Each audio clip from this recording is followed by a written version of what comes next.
Naambiwa ukitaka kujua binadamu wabaya, yani unamkuta tu mtu anapita pembeni na anakutukana matusi yasiyofaa. Unajiuliza nimemkosea nini, lakini yote tu anataka uadhirike. Yale aliyokusudia ndugu yangu wala havija kufika mjini, basi ana hasira na wewe kweli kweli. Nimekukosea nini amchoki kunidoboa? Na muachia manani Mola ndo atakayenilipia. Lakini kaeni mkijua, mkiniweka kizani nuru ya Mwenyezi Mungu itaniangaza mie. Leo watu wanataka kukuona mchafu kweli kweli. Watu wanataka kukuona ndugu yangu umepinda kweli kweli. Lakini wajue Mwenyezi Mungu si mjomba wao, wala Mwenyezi Mungu hana ubia na wao. Sasa waulize, mnataka mniweke kizani ili nuru yangu isizidi kung'aa? Nyie kina nani mjini? Pata kusikiliza burudani.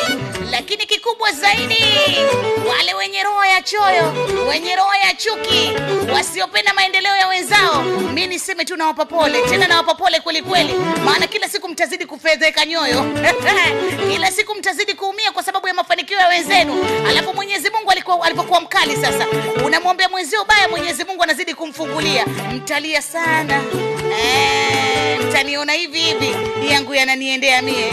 Nimewakoseni nini? Amchoki kunidoboa. Na muamini manani Mola ndo atakayenilipia. Manyempua manyamkomwe mpo. Sikia hii kwa ajili yenu.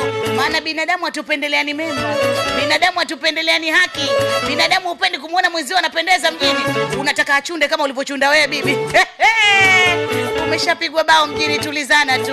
Una lolote umebaki uyoga mjini.